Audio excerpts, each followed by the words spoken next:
vous prenez les services de Bercy, il y a eu 2 ou 3 ouvrages consacrés par Vincent Jauvert sur les revenus. Exceptionnel. Sur les revenus de certains hauts fonctionnaires de Bercy, de l'inspection des finances, de la direction du Trésor, etc., puisque ceux qui gèrent la dette, je dirais que c'est sans commune mesure. Et on se demande, compte tenu du montant de la dette aujourd'hui et de l'état de la France avec, je crois, la vente de 200 ou 250 entreprises françaises qui sont passées sous les fourches codines d'intérêts financiers étrangers, nous sommes un pays qui est pillé, qui a été vaincu, un point c'est tout. Quel bonheur de retrouver Maître Roland Sanviti. Chose promise, chose due. Maître Sanviti, merci de répondre à nouveau présent. C'est moi qui vous remercie, c'est moi. À cette émission de Nexus qui va porter cette fois sur le narcotrafic. Nous avons eu la chance de vous recevoir la dernière fois pour votre livre que j'invite toujours nos auditeurs à lire et à se procurer en urgence. Guerre de conquête à l'aube du 3e millénaire, aux éditions Giovannangeli, Bernard Giovannangeli, éditeur. Livre passionnant, ça a fait l'objet d'une précédente émission, nous mettrons le lien en ligne. Là, c'est complètement différent. Nous vous invitons pour débattre, pour discuter trafic de drogue, narcotrafic, narcobanque. C'est un sujet qui est plus que d'actualité puisqu'une loi a été votée récemment dans ce sens.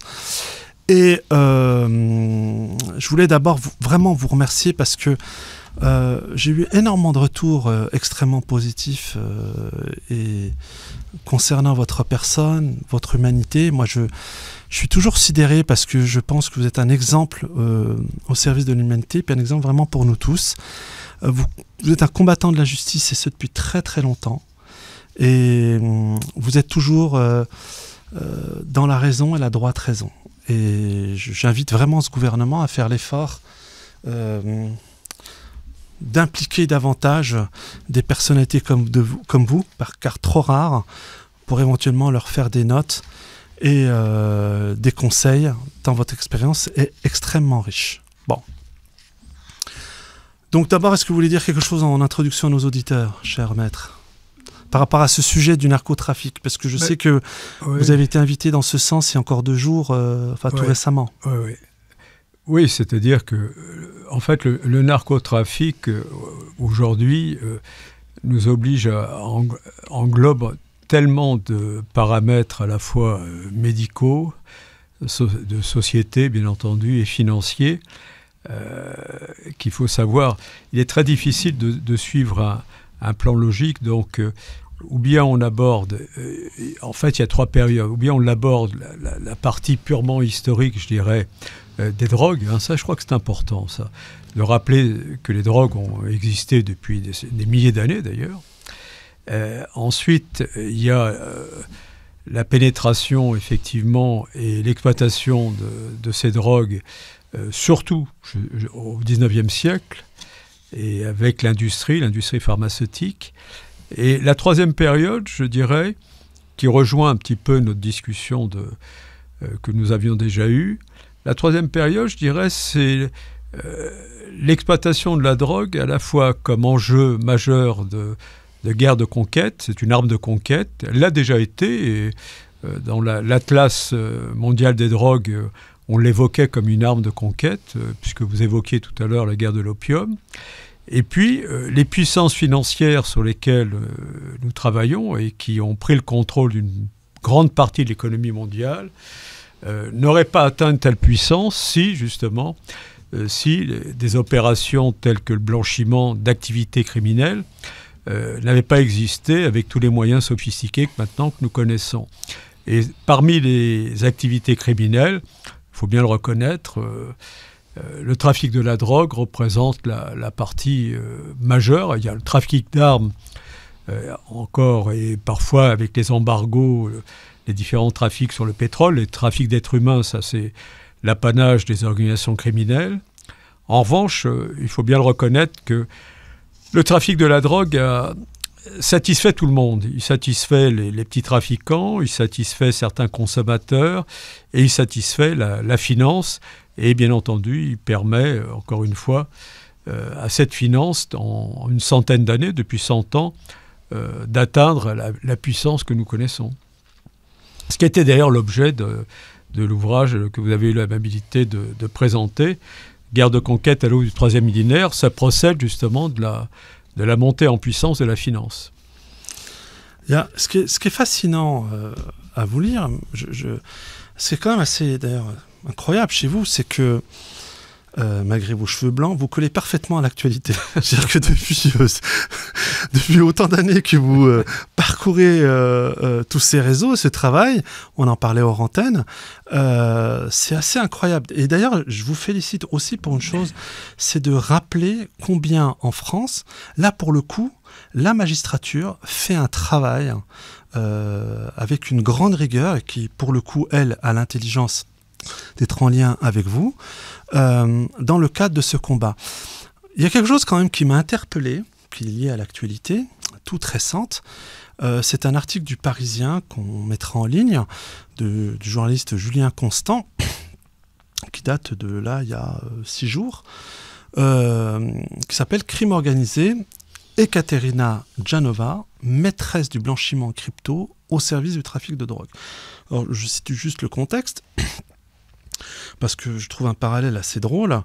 On a eu récemment une fausse polémique, comme on a l'habitude en France, où le ministre de la Justice en personne a dit que lors des arrestations, on allait étendre au fait qu'on allait récupérer, somme toute, les téléphones des trafiquants de drogue. Moi, je n'y vois aucune objection, mais ça paraît ridicule quand on cite Madame Janova, puisque en France, il y a eu un remarquable travail qui a été fait par nos enquêteurs qui fait que depuis 2 ans, elle est en prison. Il n'y a pas un seul débat public sur cette jeune personne parce que c'est une trentenaire, très jolie femme, qui avait réussi à organiser, on l'a surnommée d'ailleurs la banquière de l'ombre. Elle a réussi à organiser un système de crypto qui facilitait le blanchiment à grande échelle. On se pose la question d'ailleurs de l'impunité numérique, parce que si aujourd'hui on en parle, c'est que grâce à ses avocats, elle pourra peut-être profiter d'une faille juridique qui lui permettrait éventuellement de sortir de prison, parce que la faille procédurale consisterait à dire, ses avocats, qu'il y a une absence de formalisation d'un acte d'enquête spécifique. Alors, ce qui est quand même fou dans cette histoire, je le rappelle, cette jeune femme, Ekaterina Janova, 38 ans, qui avait bien un réseau dark bank où elle prévalait 15 à 30%, donc on a vraiment un business model. D'ailleurs, il y a un procureur qui est sous anonymat, ça fait le tour des rédactions en chef parisiennes en ce moment, a parlé d'ubérisation du blanchiment. Et ce qui est quand même fou dans cette histoire, c'est que les enquêteurs ont retrouvé, lorsqu'ils se sont mis à enquêter sur elle, qu'elle avait 68 points de collecte en France, principalement en Île-de-France, donc des commerces de façade qui permettaient de matérialiser l'argent virtuel. Et on voit que c'est pas une cybercriminelle ordinaire, parce que on voit que, on a parlé longtemps du Darknet, là son réseau s'appelle Darkbank, c'est une start-up du crime. Ça se passe en France. Je veux bien qu'on arrête à la télévision, on nous montre les petits points de deal, les guetteurs, les choufs, comme disent certains. Il y a tout ça qui s'est mis en place. Mais là, on est quand même dans autre chose. On a une plateforme clé en main sur les réseaux numériques qui permettait la conversion de la crypto en cash, et c'est de manière anonyme. On a une fragmentation des transactions, cher maître. Toutes les traces blockchain étaient nettoyées. Et on voit qu'en fin de compte, la fintech arrive à se mettre au service des plus grands trafiquants de drogue, là en l'occurrence européens. Et bravo à nos enquêteurs, bravo aux magistrats, mais là, il va se poser quand même un problème, c'est qu'au niveau de la Cour de cassation, est-ce qu'ils vont libérer cette criminelle et jusqu'où va l'impunité numérique. Parce que là, on est dans autre chose. Et c'est la réalité du moment. Qu'en pensez-vous ?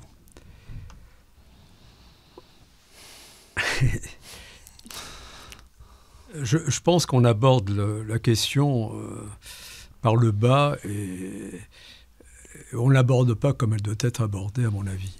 Allez-y. C'est-à-dire qu'on se focalise sur une petite opération de blanchiment qui porte sur quelques millions d'euros. Tout à fait. Alors qu'en réalité, et les ouvrages, hein, c'est pas de moi, les ouvrages que l'on diffuse qui travaillent sur ces sujets, on doit raisonner en termes de milliards d'euros, n'est-ce pas ? Bien. Par conséquent, comme nous étions convenus de ne pas préparer, je dirais, l'émission, et je ne savais pas le narcotrafic où nous allions commencer et quels étaient les sujets qui allaient être sélectionnés. Mais puisque vous évoquez le blanchiment, on peut dire déjà quelques points. Le blanchiment est introduit en France en 1996. Mais il faut savoir que le problème du trafic de la drogue, qui dit blanchiment, ça exprime la nécessité de pénétrer de l'argent d'origine criminelle dans l'économie légale, n'est-ce pas ? Bien. Or, lorsque cette question avait déjà été abordée en 1993 par le Sénat, dans un rapport, le rapport Masson numéro, je crois, 42, rapport Larcher-Masson, en préambule, Falcone, nous avons décerné le prix Giovanni Falcone jeudi soir, le 24, à un colonel de gendarmerie, Florian Manet, spécialisé dans la criminalité maritime. Donc il évoquait, il faut voir qu'avant de parler du blanchiment, il faut blanchir des activités criminelles. Et ces activités criminelles, on évoquait par exemple les containers qui arrivent avec des tonnes de cocaïne, n'est-ce pas, dans les ports, Marseille, Anvers, Le Havre, et dans quelle mesure on parvient à identifier les containers litigieux et le manque de moyens déjà à ce niveau-là, premièrement. Deuxièmement, lorsque le rapport sur la drogue et sur la lutte contre le trafic de la drogue dans l'espace Schengen de 1993 du Sénat, le Sénat avait rappelé une déclaration de Falcone. Falcone avait indiqué à l'époque, alors il ne faut pas prendre au mot, c'est le Hezbollah, puisqu'à l'époque Falcone a été assassiné le 23 mai 1992, et l'ouvrage qui lui est consacré par Marcel Padovani donc a été écrit 1 ou 2 ans avant. Et c'est en 1993 que le rapport évoque cette déclaration de Falcone. La pénétration de l'argent criminel dans l'économie légale, c'est 1 000 milliards de dollars par an et le Hezbollah. C'est-à-dire qu'il associait à l'époque la capacité que pouvait avoir une organisation présentée comme terroriste. On ne va pas rentrer dans la polémique, encore une fois, surtout dans le contexte actuel, ce n'est pas l'objet. Après, on peut très bien, d'ailleurs, évoquer la Convention de Palerme, ce qui est mafia, ce qui est convention, organisation criminelle transnationale. C'est pour arriver au blanchiment. Donc, nous étions en 1993. En mai, et vous le rappeliez à juste titre, hein, en mai 2024, le Sénat sort un nouveau rapport. Tout à fait. Il sort un nouveau rapport, pourquoi ? Tout simplement parce que c'est pour ça qu'on va arriver à la jeune femme dont vous parliez, tout simplement parce qu'aujourd'hui, l'impunité, le niveau de criminalité, l'ampleur du trafic tiré sur des policiers, sur des gardiens de prison, menacer des gardiens de prison, et des juges, etc., je veux dire que les citoyens, on ne peut plus dissimuler une certaine réalité. Bien. Par conséquent, l'intérêt, une fois de plus, de cette émission, et grâce à vous, hein, je le dis sans flagornerie ou flatterie, mais je suis intervenu samedi avec le commissaire divisionnaire Signolet, qui connaît bien ces sujets-là. Il a été 40 ans à la financière et il vient de sortir un ouvrage que vous allez avoir. La police ne peut plus rien pour vous. Alors, vous avez d'un côté un policier, un grand flic, une aristocratie de la République. Moi, je considère l'aristocratie de la République, ce sont les militaires, les juges, les policiers. Et vous avez un grand flic qui sort, c'est un ouvrage. Vous avez M. Darmanin qui dit, il l'a écrit, ça a été écrit, la justice actuellement est dans l'incapacité de lutter contre le narcotrafic. C'est vrai, il l'a dit. Donc on focalise, j'ai failli dire sur cette malheureuse, je la connais pas, je connais pas le dossier. On focalise sur une histoire de quelques millions d'euros et sur la blockchain, sur le dark, ce que vous appelez...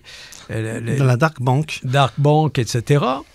Vous avez une spécialiste, on lui a décerné d'ailleurs le prix Johnny Falcon, c'est une des rares spécialistes en France capable d'aborder ces sujets-là, et vous allez avoir l'ouvrage, si vous ne l'avez pas déjà eu, sur les hackers éthiques et sur la cybercriminalité. C'est une grande spécialiste, elle est un avocat général, au magistrat du parquet, Myriam Kemener.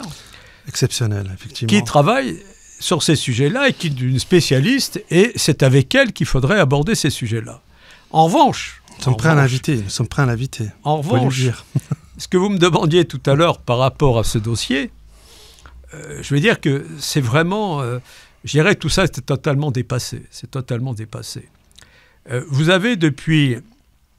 J'ai un article là, je voulais à chaque fois, j'apporte des articles parce que c'est pas la peine de... Vous aviez sur le blanchiment de la City, par exemple. La City qui blanchit depuis, et si vous aviez un article dans le Figaro, qu'on peut montrer tout à l'heure, sur justement les opérations de blanchiment. On le montrera à l'écran. On montrera, bien. Par conséquent, l'importance du blanchiment et du trafic de la drogue s'inscrit pour ce qui me concerne. Et là, je pensais qu'on ferait peut-être une petite partie historique. Elle est fondamentale. Faites-la, maître. C'est votre émission. Ah bon? Faites cette partie historique. Alors, je pense que les auditeurs en seront ravis. Bon, et croyez-moi, ils vous apprécient. La partie historique, elle est très simple. La partie historique, c'est que dès le début du XXe siècle, des conventions sont intervenues aussi bien à l'initiative de Roosevelt à Genève et en Europe. Des conventions sont intervenues pour justement essayer d'endiguer et comprendre quelle était la montée en puissance déjà de ce fléau, n'est-ce pas? Et pourquoi une montée en puissance? Parce que vous l'avez évoqué tout à l'heure, c'est tout simplement parce qu'au XIXe siècle, les précurseurs de cette guerre de conquête avaient été les Anglais. Si on reprend l'histoire de la drogue, il faut rappeler que, je disais tout à l'heure, je ne sais plus si c'est si le micro était ouvert ou si c'était en aparté, la drogue a toujours existé sous forme, comme vous le savez, n'est-ce pas, les champignons hallucinogènes. Et la drogue avait en fait les plantes médicinales. C'est-à-dire que la drogue, c'est d'abord la nature. C'est-à-dire que la nature comporte déjà des plantes qui procurent des bienfaits ou des méfaits. Et je dirais le pavot, par exemple, que l'on mettait sous l'oreiller pour endormir les enfants, le pavot peut devenir de la morphine pour calmer la douleur dans les hôpitaux, ou devenir de l'héroïne qui va tuer le consommateur. Bien. Moi, je pense qu'il faut toujours repartir de là. Et vous évoquez le défenseur des droits. Je veux dire que... Ça, c'était hors antenne. Hein. Ah bon? Alors, on évoquait, oui, parce que... Je vous disais que j'étais un peu... Allez-y, on était obligé quand même de rappeler qu'en mai 2025, le défenseur des droits, c'est quand même c'est rattaché à la République française, à l'État, qui avait fait un avis sur la proposition de loi visant à sortir la France du piège du narcotrafic, où, moi je me permets de vous poser la question, vous, l'homme de droit, qui est très en avance sur ces questions-là, sur le fait qu'il y avait des risques importants d'atteinte aux droits et libertés fondamentales, en l'occurrence sur les questions des mesures liées à la police administrative, où le défenseur des droits s'inquiétait de l'absence de contrôle juridictionnel préalable sur des mesures qui restreignent les droits et les libertés de manière significative. Et donc, ils ont alerté sur les risques pour le droit au logement, la précarisation des familles, qui résulteraient éventuellement de mesures facilitant l'expulsion des personnes impliquées dans des activités de trafic de stupéfiants logées dans le parc social. Alors après, c'est vrai que ça fait débat, puisque la question du droit se pose par rapport à cette réforme judiciaire qui touche, et vous le savez mieux que moi, le code de la sécurité intérieure, le code pénal, le code de la procédure pénale, le code de la construction et de l'habitation. Donc effectivement, on ne se rend pas compte que quand une mesure est prise en France, ça a un impact au niveau de plusieurs codes juridiques. C'est pour ça que, hors antenne, je m'étais permis, puisque c'est un avis au Parlement qui a été fait au mois de mars 2025, d'avoir votre avis pour nos auditeurs. Alors, cet avis, d'abord, doit tenir compte de la réalité. Le défenseur des droits, je suppose qu'il a en charge de défendre les droits de la sécurité des personnes, n'est-ce pas? Majoritairement, oui. Non, mais c'est ça. Il faut, vous avez raison. Défenseur des droits, je ne connais pas cette prise de position, je ne connais pas le texte, mais en fait, le défenseur des droits, il est là pour défendre les citoyens, leur sécurité, leur intégrité. Bien, premièrement. Or, si on veut aborder cette question sous l'angle à la fois des droits fondamentaux, des libertés, des droits des citoyens et de la criminalité, il faut tenir compte de deux choses. Premièrement, nous sommes passés de la criminalité à la guerre.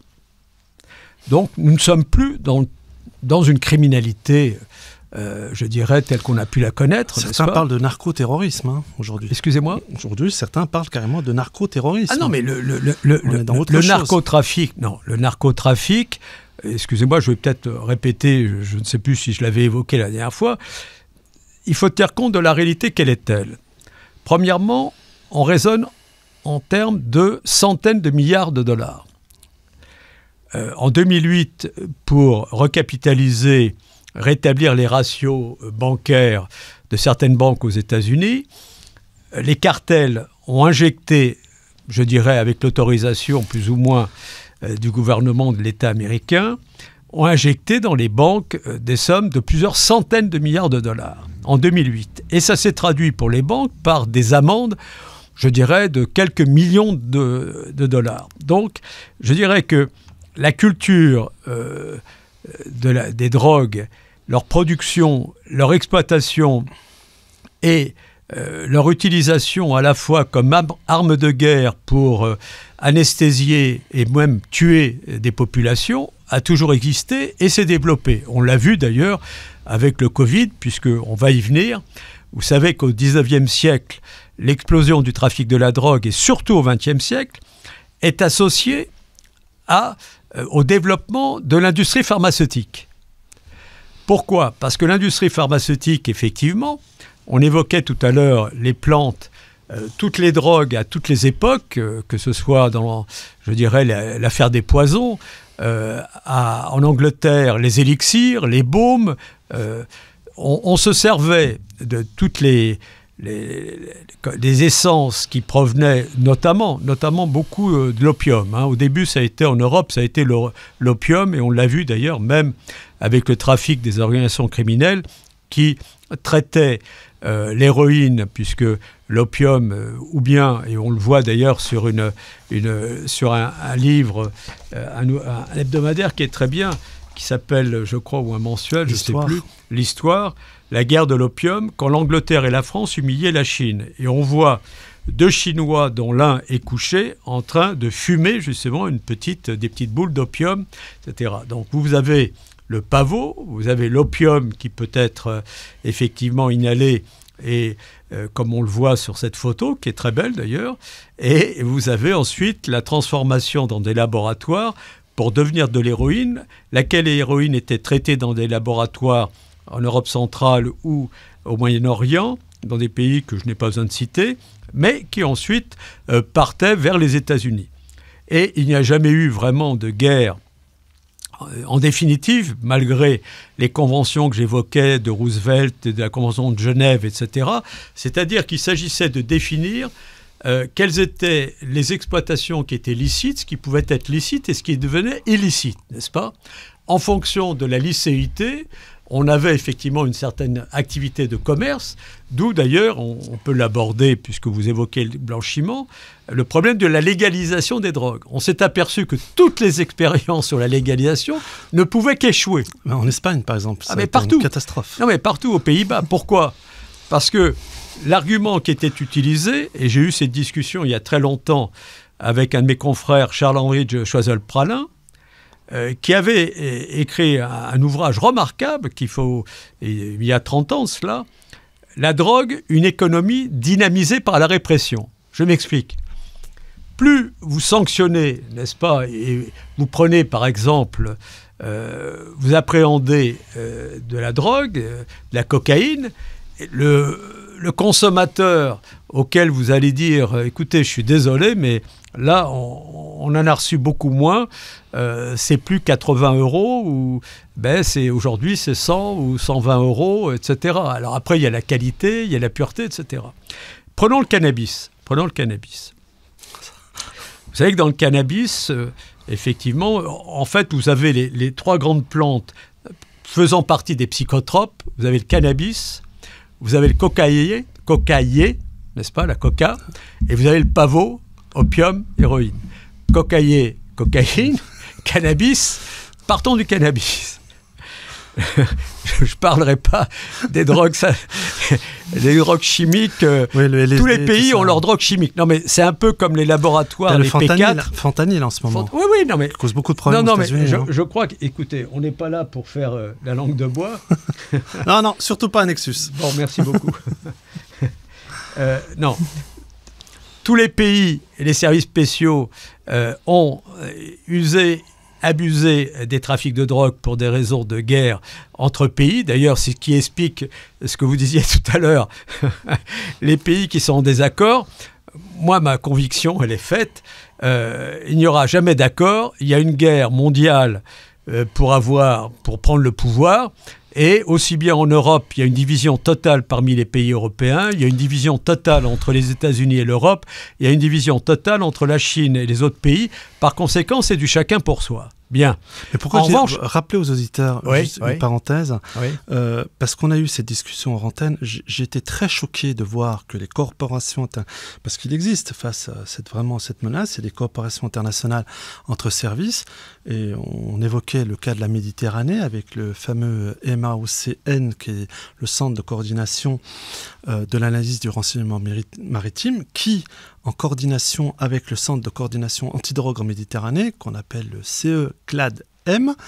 Ce qui est quand même incroyable, c'est qu'ils arrivent à découvrir des stratégies de réseau et à vouloir les asphyxier. Or, il y a des États en Europe qui jouent pas le jeu, qui restreignent tout ça. Alors, c'est la question qu'on avait, vous venez de donner la réponse. C'est pourquoi, en fin de compte, ils jouent pas le jeu. Donc, bien sûr. Mais c'est extrêmement simple. Je suis obligé de faire des digressions, c'est un peu désordonné, excusez-moi. Non, vous êtes... Je suis obligé de faire des digressions. Mais c'est un échange, justement. Premièrement, c'est une guerre qui a été perdue par certains pays, plus que par d'autres, premièrement.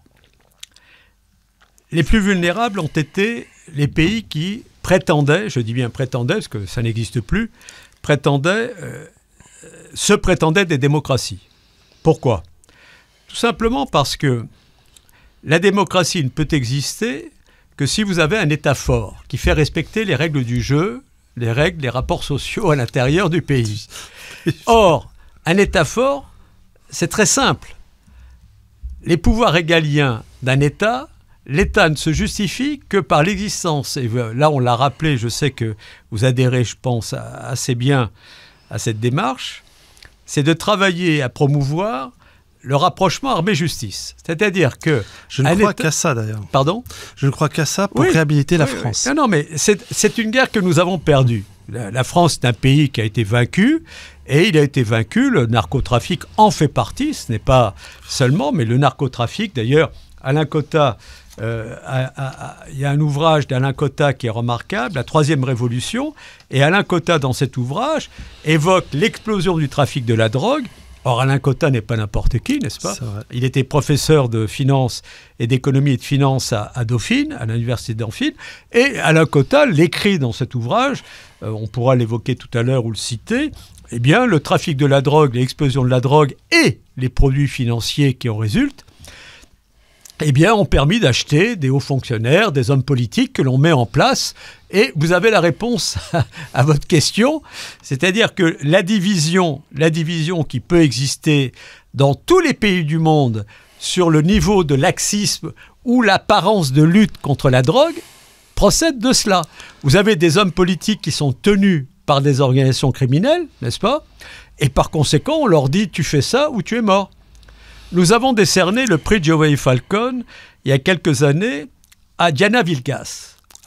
Diana Vilgas, franco-colombienne, connaissant parfaitement ces questions, et là également j'ai son article, a écrit une thèse et également des articles d'une dizaine de pages pour vulgariser un peu sa réflexion. L'ordre juridique mafieux. Je m'explique. Vous avez des organisations criminelles associées à la banque et à la finance. C'est une chose acquise aujourd'hui. C'est dans les ouvrages que nous avons, la finance criminelle, l'ouvrage Jean-François Guéraud, commissaire général devenu directeur de l'Académie du renseignement. Nous travaillons avec des militaires.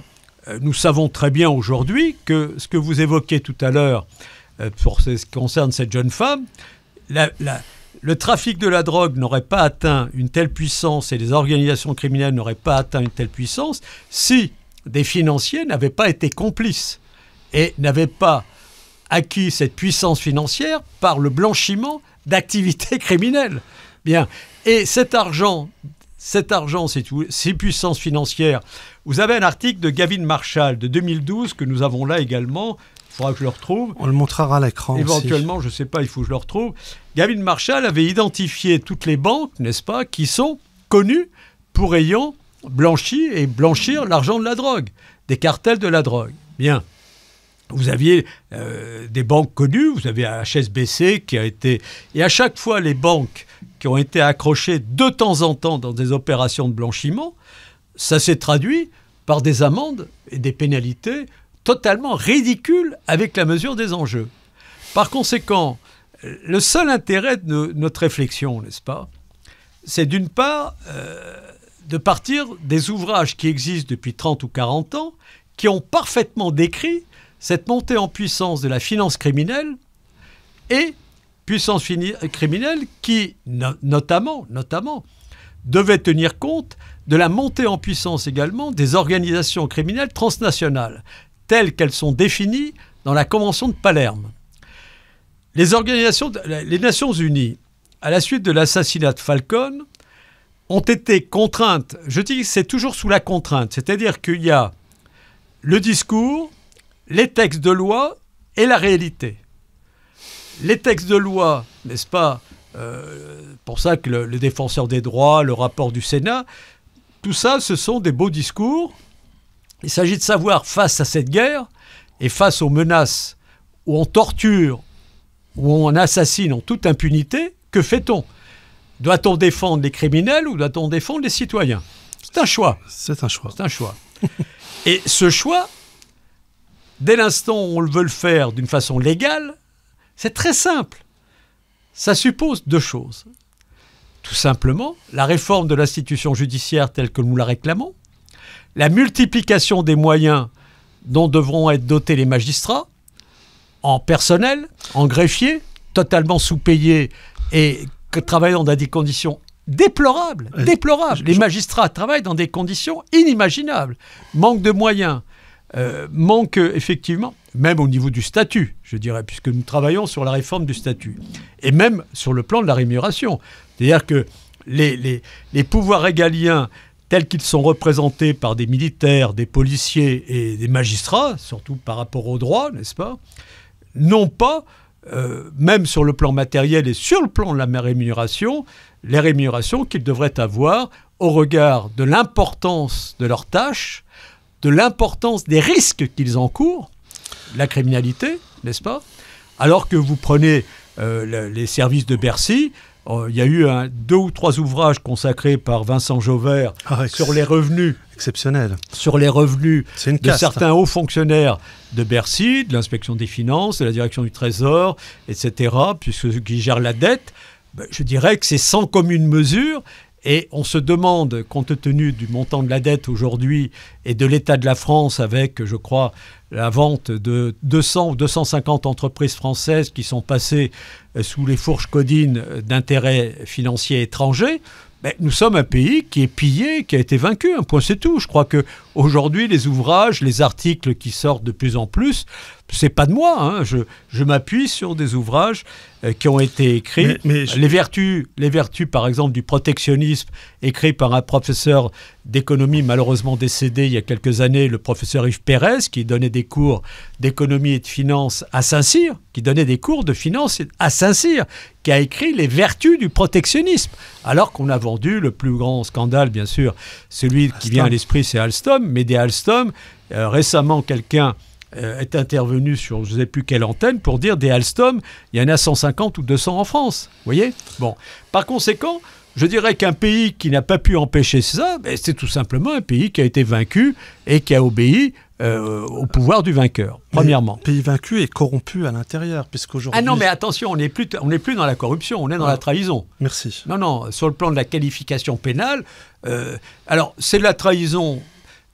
je dirais, si les auditeurs admettent qu'à toutes les époques, les empires, l'Empire ottoman, l'Empire d'Alexandre, l'Empire romain, Charlemagne, mettaient en place dans les pays vaincus leur missi domicile, mettaient en place leur gouverneur pour diriger le pays, on peut admettre effectivement qu'aujourd'hui, certains qui sont en place peut-être dans le monde politique, peut-être dans le monde des parlementaires, je n'en sais rien.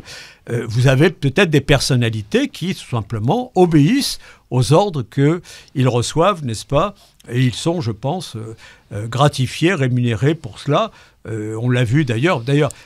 Vous évoquez, comment voulez-vous évoquer cette jeune femme, quelle que soit la gravité de ses actes, alors qu'en 2014-2015, la Commission européenne a introduit dans le calcul du PIB des États membres le trafic, les produits de l'argent, de la drogue. C'est terminé. Mais vous savez qui commande. C'est tout. C'est terminé. Le professeur Jacques Bichot, professeur d'économie à Lyon, a sorti un rapport. Il a sorti un rapport en 2012. Le coût de la criminalité en France, en 2012, toutes causes confondues, c'est-à-dire proxénétisme, tous les effets secondaires, les assassinats, les vols. Alors le trafic de la drogue représentait un très gros pourcentage déjà à l'époque. Le coût de la criminalité tel qu'identifié, circonscrit par un professionnel du droit, de l'économie et de la finance, 150 milliards par an. Nous sommes 13 ans plus tard. Sans exagérer, on va être, moi je n'aime pas les chiffres parce qu'on leur fait dire n'importe quoi et on voit bien avec les bilans des comptes d'exploitation et les écritures, une écriture comptable c'est un fait juridique, c'est un acte juridique. Donc il faudrait avoir des chiffres beaucoup plus précis. Je pense qu'aujourd'hui on doit être autour de 200 à 250 milliards par an. Ce que coûte la criminalité directe et indirecte. C'est-à-dire qu'un jeune qui a touché à la drogue, qui se retrouve devenir une charge pour la société, des vols et des cambriolages, des assassinats, avec tout ce que ça entraîne de mobilisation de la sphère juridico-policière, n'est-ce pas? Les enquêtes de police, etc. Un code pénal qui n'est pas appliqué, qui n'est absolument pas appliqué, par peur, par manque de moyens, manque de prison, la peur surtout des magistrats, un laxisme politique et idéologique, c'est-à-dire qu'il n'y a pas de complot, il n'y a pas de complot, il y a des idiots utiles, comme d'habitude, il y a des idiots utiles, il y a les magistrats qui sont menacés ou frappés, qui ont une interdiction de le dire et de le faire savoir. Vous avez une idéologie qui peut être plus ou moins, je ne sais pas, de gauche ou de droite, moi je ne me suis jamais intéressé ni à la gauche ni à la droite, mais simplement, vous avez une clientèle, n'est-ce pas ? une clientèle laxiste, plus vous allez vers le laxisme de la délinquance, plus on va voter pour celui qui dit non, vous passez par la case Baumette et vous sortez avec un diplôme Baumette. Et à ce moment-là, vous êtes un caïd qui est respecté parce que vous êtes passé par les Baumettes. Et si, en plus, vous savez les tortures qu'inflige... Alors moi, le défenseur des droits, ce qui serait intéressant, c'est ce que j'avais fait avec les militaires et les magistrats avec lesquels nous travaillons. J'avais diffusé des articles de 2023, je crois. Le ministre de la Justice belge ou hollandais placé sous protection parce qu'on allait l'assassiner. Hollandais. Ensuite, vous aviez un jeune adolescent de 14 ans, je le répète à chaque fois, qui avait été enlevé, n'est-ce pas? Et les narcotrafiquants avaient demandé très gentiment aux parents, qui n'avaient peut-être pas respecté ou obéi à certains ordres, c'est pas difficile, eh bien, on vous envoie la photographie de la machine à déchirer, à découper la viande, et votre fils, il va passer dans cette machine, vous voyez? Donc, moi, la question que je pose, et d'ailleurs, je l'ai posée dans le cadre du prix Falcon et dans le cadre des colloques, lorsque vous avez des individus qui sont capables de torturer des femmes pour les mettre sur le trottoir, pour les envoyer à la prostitution, qui sont capables, comme ça se passe à Marseille, de torturer et de violer des garçons de 14-15 ans pour les envoyer trafiquer en disant sinon on va dire ce que tu as subi et on va te faire, etc. Moi, je vous demande simplement quel type de sanctions doit-on appliquer à ce type de criminalité? Les gendarmes ont arrêté des trafiquants et qui avaient des camions, et à l'intérieur du camion, vous aviez des sièges, n'est-ce pas, avec des sangles, qui étaient des salles de torture. Alors, c'est très simple. Vous aviez un grand magistrat, et il y a un ouvrage qui est paru sur la peine de mort récemment, et il y avait un passage que je ne vais pas vous lire, je ne vais pas vous imposer la lecture. Oui. Casamayor évoquait une exécution capitale. Alors, vous aviez, face aux exécutions capitales, vous aviez, comme d'habitude, parce que la nature humaine est ainsi faite, des personnes dont la perversion était telle qu'ils se régalaient, comme à l'époque du sang versé et du spectacle de l'exécution. Et puis, il y avait ceux qui étaient obligés d'assister à l'exécution, et puis d'autres personnes qui, pour l'exemplarité, voulaient être présents. Mais beaucoup de ces personnes sortaient en vomissant. C'est-à-dire que l'exécution capitale, je dirais, c'est écœurant. Et par conséquent, lorsque vous avez des personnes qui prétendent, à juste titre, qu'il fallait abolir la peine de mort avec une cour d'assises qui envoyait la peine capitale, etc. En revanche, nous ne sommes plus dans la criminalité. Nous sommes dans la guerre d'organisations criminelles entrant dans le cadre, n'est-ce pas, de la Convention de Palerme, mise en vigueur en 2003 à la suite, n'est-ce pas, de l'assassinat de Falcon et de la prise de conscience de la gravité de ce que faisaient des menaces que faisaient encourir, encore une fois, les organisations criminelles transnationales aux sociétés dites ou qui prétendaient la démocratie. Je crois que la réflexion, si on veut vraiment commencer, et je crois qu'on commence depuis quelques années, c'est très récent, hein, c'est à prendre conscience que c'est une guerre, premièrement, que nous avons affaire à des personnes sans aucun scrupule, qui assassinent, je dirais, en toute liberté, sans crainte de la sanction. Regardez les 2 gardiens de prison qui ont été assassinés la personne qu'il a fallu extrader. Je veux dire, la peine qu'elle va encourir par rapport à la gravité des faits qui ont été commis, des actes qui ont été commis et de l'impact sur la société. C'est-à-dire que le gardien de prison, aujourd'hui, pour sa famille, va craindre, va avoir peur de représailles ou même d'être assassiné en disant... Si je suis assassiné, premièrement, va-t-on arrêter l'assassin? Deuxièmement, l'assassin, en raison du contexte juridique et des conditions, a-t-on une chance vraiment qu'il soit sanctionné à la mesure de ses actes? Combien de temps va-t-il rester en prison ? Moi, je repense avec beaucoup d'émotion, quand bien même il m'arrive de dire que ça existe, qu'en France, malheureusement, un tel niveau de corruption aujourd'hui. Je vous renvoie à un article pas plus tard qu'hier, parce que ce sont des chiffres officiels de l'agence anticorruption qui confirme la forte hausse des atteintes à la probité en France. Donc les faits de corruption en France ont doublé. On s'inquiète même de la bascule où notre pays va être complètement un pays établi dans la corruption. Je tiens à rappeler quand même ça. Pourquoi ? Parce que il y a aussi un article qui est sorti hier de Fabrice Arfi et d'Antoine Rouget, que je respecte énormément, de journalistes d'investigation, qui évoque tout ça. Moi, j'ai toujours peur du point de bascule parce que j'estime qu'aujourd'hui, dans la police et dans la magistrature, il y a de la corruption.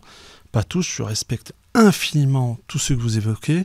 D'ailleurs, quand vous me parlez de cette histoire de criminalité organisée, avec beaucoup d'émotion, je rappelle cette juge versaillaise qui était quand même la présidente de la cour d'assises près de la cour d'appel de Versailles, Madame Magali Tabarot, qui a failli perdre l'usage d'un œil après un tir. On lui a tiré une arme de poing en plein visage. Et quand je vois que cette agression, qui reste inexpliquée, entre guillemets, dont je suis intimement convaincu qu'il y a des ramifications avec la grande criminalité et le trafic de drogue, ce qui m'a inquiété, moi, c'est le peu de réaction collective de la part de nos concitoyens à l'endroit de cette magistrate ô combien compétente qui s'est retrouvée malheureusement victime, probablement du fait qu'elle exerçait extrêmement bien son métier de juge. Et ça, quand vous évoquez, parce que déjà à la dernière émission, que des magistrats se font menacer par rapport à leurs propres enfants, et moi quand même je me pose des questions par rapport à notre classe politique, aussi bien l'exécutif qui, depuis 2007, s'est arrogé le droit de retirer de la Constitution la thématique de la haute trahison. C'est beaucoup plus facile après de trahir le pays. L'article existe toujours. Oui, le code pénal, il y a l'article 410, je crois. Dans la Constitution, le chapitre sont les atteintes aux intérêts fondamentaux de la nation. Tout à fait. Mais la prescription et la forclusion... on va y venir. Attendez. Parce que, pourquoi je dis ça ?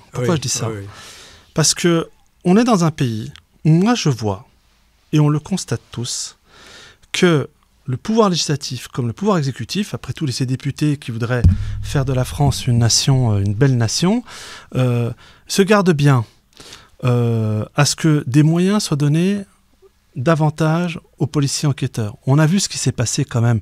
C'est sidérant. À Marseille, tous ces policiers compétents qui travaillent, et on sait avec peu de moyens, et qui sont ciblés, eux, par les gangs des mafias locales, ne pas saluer le directeur général de la police nationale après qu'il ait viré un grand flic. Et moi, je suis sidéré que ça se passe dans mon pays. C'est-à-dire qu'on a sur Marseille une police judiciaire qui faisait un travail exceptionnel. On s'est arrogé depuis là-haut, depuis l'exécutif, de réduire ses moyens, d'empêcher à ce qu'ils puissent faire leur travail, et que toutes ces gens qui étaient gérés par un grand commissaire a été viré. Il faut dire les choses. Donc moi, j'ai quand même le sentiment, et je ne suis pas le seul, parce que là, pareil, je me fonde sur des actes, on a un pouvoir exécutif et législatif qui s'arroge l'empêchement des enquêtes et qui, plus loin que ça, s'assure en tout cas, parce que moi j'ai quand même le sentiment que c'est pas normal qu'on vive dans un pays où des hauts magistrats se retrouvent à ce point menacés. Et c'est quand même une question qui se pose parce qu'à un moment c'est collectif. Moi je vais vous dire une chose, moi j'ai aucun état d'âme vis-à-vis des criminels puisqu'ils nous feront la guerre. Et moi, mon discours, il est simple, parce que par ailleurs, j'ai un mouvement citoyen, l'Alliance pour la France. Je n'aurai aucune pitié, parce qu'ils n'en ont aucune. Quand un magistrat qui, dans son coin, loin des rumeurs et des soubresauts, travaille à une enquête, et on sait que c'est long. Vous parlez avec n'importe quel policier, il vous dit que c'est minimum 2 ans, et des petits réseaux.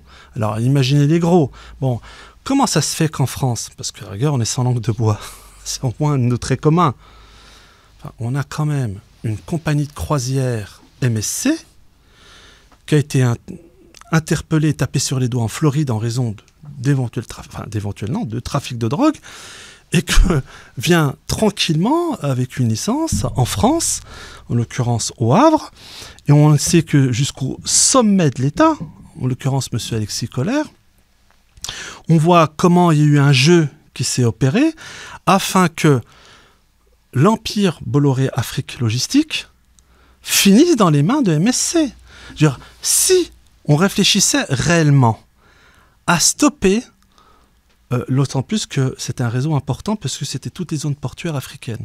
Pourquoi l'État français ne l'a pas racheté? Et on remet ça dans les mains d'une société qui a été déjà montrée du doigt aux États-Unis pour du trafic de drogue, et on parle en tonnes de cocaïne. Ça se passe sur le territoire national. Et quand, tout à l'heure, et c'est vrai à juste titre, parce que j'ai quand même vous répondre sur ce point, cette jeune femme, on me dit, ben, bon, Mourad, c'est vrai que c'est un épiphénomène. Et c'est vrai. Et Katarina Janova, 38 ans, ça fait beaucoup d'argent en permettant. Moi, là où je mets l'accent là-dessus, c'est le fait de l'impunité numérique. Et vous avez cité, à juste titre, et ô combien cette femme... Myriam Kemener, l'avocat général, qui est spécialisé dans la cybercriminalité. Voilà. Oui. Vous l'avez cité. Elle travaille sur ces sujets-là. Voilà. Oui, absolument. Moi, je me rappelle, alors je me suis permis de faire une recherche pendant que vous discutez. En 2018, elle avait sorti un ouvrage, vraiment une personnalité très forte et brillante. On a la chance d'avoir aussi des grands magistrats, qui a sorti un ouvrage en 2018, La droit face à la disruption numérique. Oui, je l'ai, oui, absolument. Et face aux innovations numériques. Le problème, c'est qu'on a une spécialiste de la question, mais quels moyens lui ont été donnés? Aucun. Merci. C'est pour ça que, et c'est pour ça que j'aime votre pertinence, parce que vous les connaissez tous. Moi, quand je vous lis, et puis les auditeurs qui vont vous lire, ils vont découvrir que vous appuyez sur des bouquins. C'est tout à votre honneur, parce que vous êtes d'une très grande modestie, à toujours rappeler les noms et les personnalités qui vous ont permis d'élaborer, de construire une pensée qui nous est profitable à tous, moi en premier, et je vous en remercie, cher maître. Mais c'est vrai que vous citiez Alain Bauer, Xavier Refer, Marie-Christine Dupuis, Alain Labrousse, comment il s'appelle, Alain Wallon, que vous aviez aussi, Jacques Bichot, vous l'avez rappelé durant cette émission, et c'est vrai que, à juste titre, Jean-François Garot, vous avez eu la délicatesse de m'offrir son livre « La mafia à la Maison Blanche », un secret si bien gardé de Roosevelt à nos jours. J'invite vraiment nos auditeurs à le lire. Moi, je suis tombé des nues. Donc, du coup, c'est vrai que moi, je pourrais, et je pense que je ferai encore une émission avec vous, tellement... Et là, effectivement, vous évoquez... alors, c'est marrant parce que j'avais lu un article récent, parce que son livre est sorti au mois d'avril. Et là, vous nous sortez Maurice Signolet, que nous devons tous saluer, parce que c'est vraiment un homme exceptionnel dans la droiture et tout. Et je vous dis, j'aime cette police. J'aime ces flics-là. Bien sûr, il y a des grands flics. Il y a des grands flics. D'une intégrité, d'une honnêteté. Et ça me change parce que moi, actuellement, je ne suis pas le seul, on lutte contre des policiers corrompus au commissariat du 17e qui opèrent dans le cadre d'un trafic de passeports d'enfants qui ont été victimes de corruption via la préfecture de police de Paris. Et quand je vous entends et quand les auditeurs vous entendent, que c'est bon de rappeler que nous avons la chance en France d'avoir des hommes et des femmes d'honneur qui contribuent à notre protection et au respect des réglementations et des lois en France. Mais il y a un point sur lequel je voulais revenir avec vous, qui est très important, parce que vous parlez... Du coup, quand on entend tout ce que vous dites, cher maître, qu'est-ce qui nous reste comme option, là, dans l'immédiat, pour pouvoir efficacement se doter des moyens en France pour que ça n'ait plus lieu? Parce qu'on a affaire à une machine en face de nous qui brasse des centaines de milliards d'euros.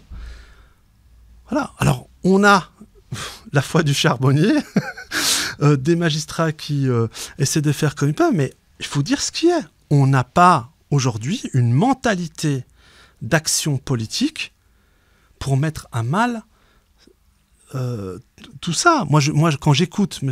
Retailleau, enfin, quand il décide de parler de la drogue, moi, j'ai l'impression quand même qu'il prend Je préférerais entendre nos grands magistrats qui traitent de ce sujet-là et qui, pour certains qui ne sont pas anonymes, comme celle qu'on vient de justement citer, qu'on l'invite partout pour que cette personnalité forte que Mme Myriam Kemener, parce qu'il faut qu'à un moment les Français se rendent compte de la réalité. Pourquoi je dis ça? Vous, monsieur Maître Roland Sanviti, via le prix Giovanni Falcone, vous avez remis ce prix-là à Roberto Saviano. C'était lorsqu'on a présenté le prix Falcone en 2012 avec mon ami Inker, malheureusement décédé au mois de mars 2024, c'est grâce à Laurent Inker que nous avons présenté à Strasbourg pour la première fois le prix Falcone et on a pensé, c'était au moment où il avait sorti son ouvrage Gomorrah, on l'a choisi pour lui... Mais je ne sais même pas s'il a peut-être même pas su, parce qu'il est évident qu'il était sous protection, et il n'est pas venu, bien sûr, pas à la cérémonie, mais au cours de ce colloque, pour avoir le prix. Non, ce qui est très... Juste un point, après je vous laisse complètement... Juste Roberto Saviano, à qui vous avez remis ce prix, qui est vraiment un expert des milieux mafieux. Et d'ailleurs, ce film Gomorrah est devenu un film qui est très, d'ailleurs, troublant. Mais juste un chiffre pour nos auditeurs, pour que les gens comprennent la dimension. Roberto Saviano souligne qu'un investissement de 1 000 € dans le marché de la cocaïne, on parle d'actualité, peut rapporter jusqu'à 180 000 €. Il faut que nos auditeurs l'entendent. C'est vrai que ça promeut des vocations, entre guillemets. c'est très rentable, l'incitation au crime. Et en face de ça, on a un État qui paupérise les moyens de la justice et les moyens de la police judiciaire. J'insiste sur ce point. Je salue ceux de Marseille et ceux de Paris qui font, partout à travers la France, font un travail exceptionnel pour nous sauver de ça et au risque de leur vie. C'est dit. Maître Sanviti, à vous la parole par rapport à comment on peut solutionner le problème aujourd'hui par rapport à ça. Est-ce qu'il faut, comme au Salvador, un président qui crée en 6 mois une prison et qui mette tous les acteurs d'un réseau au moins au niveau de son pays? Comment on fait?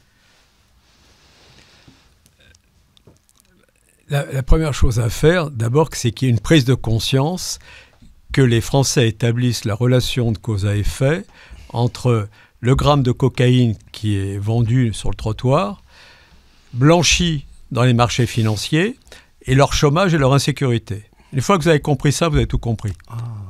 Voilà, c'est tout.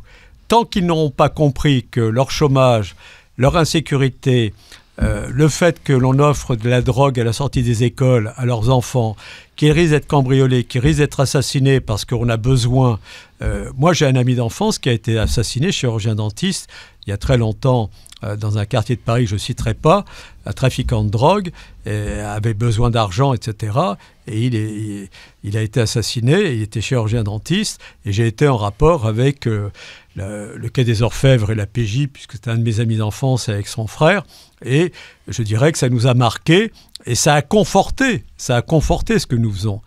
Mais il faut bien voir que tout ce que vous dites, à savoir l'impunité de la délinquance, l'impunité, et je le rappelle à chaque fois, vous avez un grand principe d'un philosophe italien du XVIIIe siècle, Beccaria, vous savez, je le cite à chaque fois, ce qui compte, ce n'est pas la rigueur de la peine, c'est la certitude de son application. Donc, vous n'avez plus ni rigueur ni certitude pour le petit délinquant. Mais imaginez que la mafia et les organisations criminelles, elles associent la rigueur et la certitude. Donc, ils ont pris le pouvoir. Et ils ont pris le pouvoir au travers de la finance. La finance, au XXe siècle, attention. Et je le répète, parce que tout ça, nous avons... tous ces sujets, on les a déjà abordés. La synthèse, elle résulte... Je ne vais pas faire de lecture, mais je crois que l'autre fois, on l'avait déjà lu. Il y avait le fameux article qui est remarquable. Oui, mais dites, c'est bon de rappeler à nos auditeurs. Voilà. Il y a un article du Monde diplomatique d'avril 2000, « État, mafia et transnational comme larron en foire, et par Christian Debris, qui était président de l'Observatoire de la mondialisation. Et abandon de souveraineté, mondialisation libérale permettant aux capitaux de circuler sans contrôle, etc. Bon, je ne vais pas en faire une fois de plus la lecture, mais ce que je veux dire, c'est que vous avez des personnalités, vous avez cité Xavier Hofer, Marie-Christine Dupuy qui a écrit des ouvrages dans la collection du Presse universitaire de France sur le trafic de la drogue. Je veux dire que vous avez des personnalités qui ont décrit ce que nous disons aujourd'hui. Les ouvrages existent, n'est-ce pas? Les articles de presse.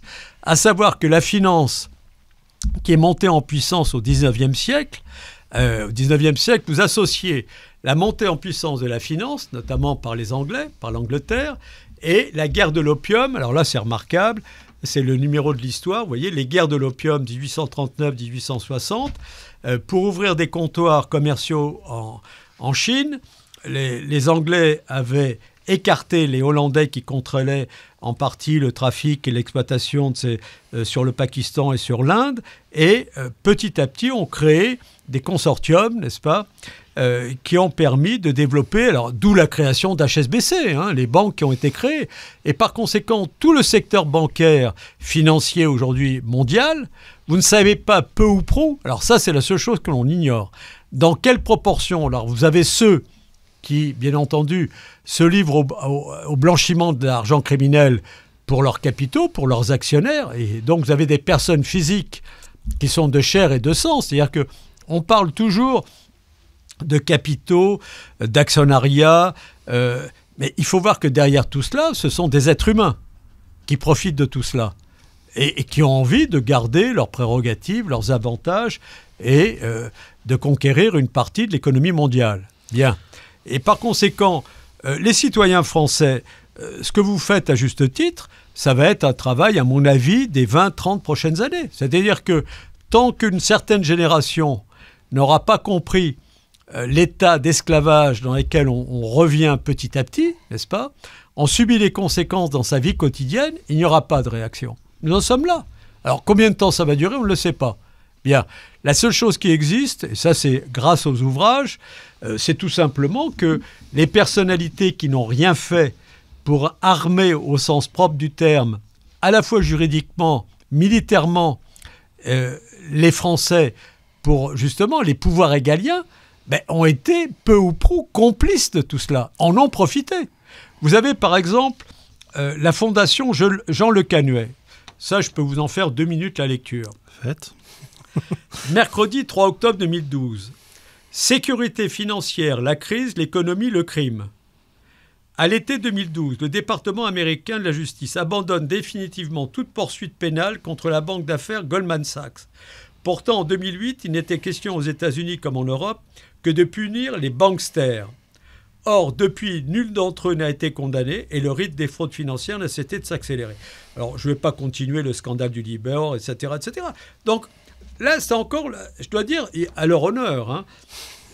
C'est à leur honneur et c'est à la fois... Enfin, c'est encore le Sénat. C'est le Sénat qui... Le Sénat sort ce rapport numéro 72, rapport d'information au nom de la mission commune d'information chargée d'examiner la mise en place et le fonctionnement de la convention d'application de l'accord de Schengen du 14 juin 1985 sur le trafic de la drogue dans l'espace Schengen. Donc vous avez le Sénat en 92-93 qui s'intéresse à la question. Vous avez le Sénat en 2012 qui s'intéresse à la question et vous avez le Sénat en 2024 qui sort encore un rapport. Posez-vous la question. Moi, je dis simplement, je crois que ce n'est pas la peine ni d'être juriste, ni d'être énarque, ni d'avoir fait Polytechnique pour se dire, bon, mais tout simplement, s'ils n'ont rien fait, c'est qu'ils n'ont pas les moyens et qu'ils sont aux ordres du vainqueur. Donc, qui est le vainqueur? Le vainqueur, aujourd'hui, tous les ouvrages existent. C'est la finance criminelle. Qui est dans la finance criminelle? Qui dirige? Vous avez des États, vous avez des États terroristes. La Fed, la Réserve fédérale américaine, il paraît que Trump, plus ou moins, veut limiter les pouvoirs. Je n'en sais rien, je ne suis pas... Je crois que les États-Unis ont suffisamment de problèmes à régler. Et je crois que pour les Européens, et notamment pour des Français, je pense que ce n'est pas très facile de comprendre. Il ne faut surtout pas écouter, d'ailleurs... Il ne faut surtout pas écouter. J'entendais une journaliste, et incidemment, parce que je ne regarde plus la télévision, mais ce qui a été extraordinaire, j'ai entendu une journaliste dire « Vous vous rendez compte, les Russes ont refusé le cadeau que leur offraient les Américains de rentrer dans le système SWIFT. » Non mais, c'est extraordinaire que vous vous rendez compte que quelqu'un ose affirmer que c'était un cadeau. Alors que le système SWIFT, qui a été mis en place, comme vous le savez, avec l'affaire SWIFT, n'est-ce pas, grâce à l'ouvrage remarquable de Héloïse Benamou, le système SWIFT a été mis en place en se servant d'Internet et du SWIFT, et par conséquent, déjà qui existait, puisque tout ça s'était mis en place en Belgique, donc en Europe, n'est-ce pas? Et le système SWIFT avait pour but d'identifier les mouvements financiers des organisations criminelles terroristes à la suite du 11 septembre. Et aujourd'hui, il est acquis que le système SWIFT sert à 75% à identifier les avoirs des hommes politiques et de savoir quels sont justement ceux qui détiennent des dizaines ou des centaines de millions, parce qu'il y a des échanges entre les banques qui sont obligées d'informer le DOJ, le département d'État américain, et à la rigueur, à 20-25%, à la rigueur, on s'intéresse bien entendu aux mouvements financiers terroristes. Donc je dirais que le travail, si on veut faire un travail sérieux, il faut travailler au plus haut niveau. D'ailleurs, il y avait un article qui était très intéressant. Vous allez sur Internet, regardez, sur la plateforme paradis fiscaux et judiciaires, 2014. On le mettra en ligne. Que font les plus grandes banques françaises dans les paradis fiscaux? Voilà, c'est tout. C'est-à-dire que vous, on sait au centime près, grâce à Bercy, aujourd'hui, avec les voitures qui circulent, on vous met des PV, ils n'ont même pas besoin, etc. On sait au centime près quelle est votre vie personnelle, quels sont vos avoirs financiers. Mais vous ne savez pas qui détient le capital des banques, n'est-ce pas, qui contrôlent l'économie mondiale. Vous ne savez pas que ces banques, leur enrichissement provient en grande partie d'activités criminelles. Par conséquent, l'activité criminelle qui se développe sur le territoire du pays est au service de ces mouvements financiers qui sont eux-mêmes contrôlés ou par certains États plus ou moins criminels ou plus ou moins terroristes, ou par des organisations criminelles. Puisque, de toute façon, la City, la Réserve fédérale, étaient des intérêts privés.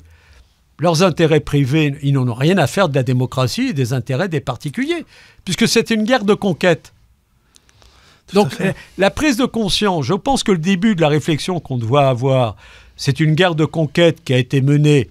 Alors, la seule chose qui est vraie, c'est que ça a commencé au début du XXe siècle.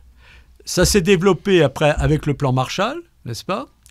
Et que Boutros Boutros-Ghali, et je n'ai toujours pas retrouvé son intervention sur Internet, l'avait déclaré 1 ou 2 ans avant de décéder.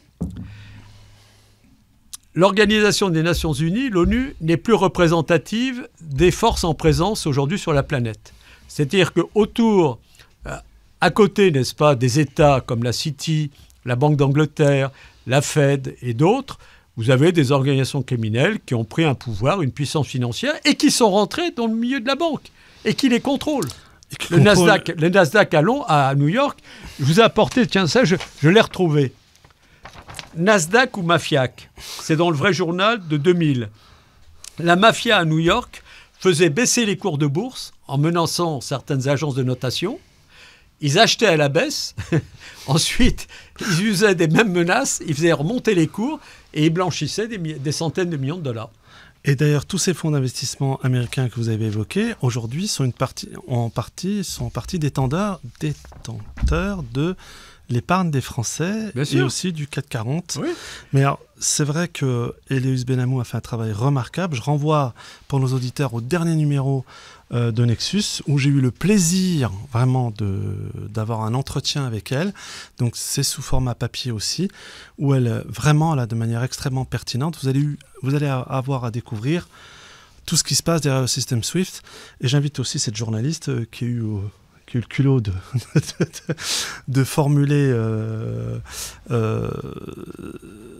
ses dires sans même en connaître l'existence. En tout cas, cette émission va prendre fin. Ça veut dire quoi? Ça veut dire qu'il y en aura une prochaine.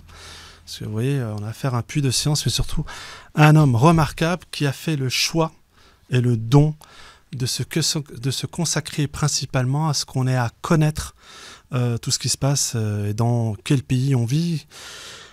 Je me permets de renvoyer à cet ouvrage auquel vous avez participé et qui est remarquable, aux éditions Solidarité et Progrès. Vraiment, bravo pour ce livre. Trafic de drogue, mafia, oligopole financier. Pour la France, c'est vaincre ou périr. Et le plaisir de ce livre, c'est que il y a eu... Vous avez participé aussi... en envoyant les articles. Ce sont des articles qui ont été repris, des articles de presse. C'est très synthétisé, très court. Bien. Ouais. Il est très bien fait. Alors, ce qui est génial, c'est que il y a des orientations et des propositions. Vous en avez formulé avec ceux qui ont participé 12 préconisations pour l'État français. Et en fin de compte, on réalise, je vais en citer quelques-unes pour nos auditeurs.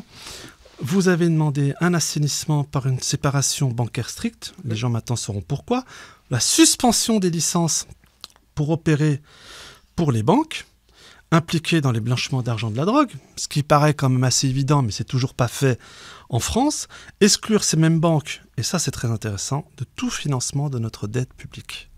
Parce qu'effectivement, sur les 3 000 milliards de dettes officielles, combien liées au trafic de drogue. Donc, bien sûr, la fin des paradis fiscaux. Ça, je vois ça souvent chez les hauts magistrats. On pense à Van Ruynbeck, oui, tout à fait, oui, qui est décédé. Qui est décédé, paix à son âme. Il avait participé à Un monde sans loi, c'est un ouvrage qu'on devrait donner à tous les étudiants, je crois. Un monde sans loi. Montrez-le à nos auditeurs. Sous la direction de Jean de Maillard. Et Van Ruynbeck avait participé. La criminalité financière en images, et c'est un ouvrage qui a une vingtaine d'années, mais il y a tout l'historique, notamment l'origine des drogues, et notamment, vous verrez, toutes les techniques de blanchiment telles qu'elles existaient à l'époque. Ce qui est fou, c'est que dans la continuité de ce livre, j'ai eu à acheter le hors-série du Courrier international sur justement le trafic de drogue. Et c'était assez fou. Vous aviez 20 ans d'avance. Encore une fois, mon cher ami. Mais rétablir les douanes aux frontières, ça me paraît essentiel, aux aéroports et aux ports. Rétablir une police judiciaire centralisée, spécialisée dans la lutte contre le grand banditisme et ses liens avec les circuits financiers de l'oligarchie, agissant en coopération constante avec un parquet national financier renforcé, spécialisé et constamment mobilisé sans entrave politique. Et ça, c'est important de le rappeler. Alors, je dis aux Français qui nous écoutent, en tout cas, il y a des vraies solutions à mettre en œuvre. Organiser une police et un renseignement de proximité, bien intégré dans la population. Et ça, je sais que les policiers le réclament depuis très longtemps. Mener des campagnes de prévention dans les écoles. Je pense que vous êtes un ambassadeur pour toute cette jeunesse, et j'espère qu'ils vous inviteront et dans les écoles et dans les universités. Mener des campagnes, bannir les smartphones des prisons. Alors, c'est un livre qui a été écrit en 2023, preuve que M. Darmanin ne l'a pas lu depuis. Oui, là, ma participation, ce sont des articles de presse que j'avais envoyés. En revanche, on a pu reprendre certaines de nos discussions, mais c'est Solidarité et Progrès qui l'édite. Ah oui, Solidarité et Progrès de M. Cheminade. C'est ça. Et Verreken, c'est Verreken, un de ses collaborateurs, qui ont participé à écrire ici. Ils sont 3 à avoir travaillé sur cet ouvrage qui est remarquable, très pédagogique, exceptionnel, très accessible. C'est pour ça que je me permets de vous le montrer.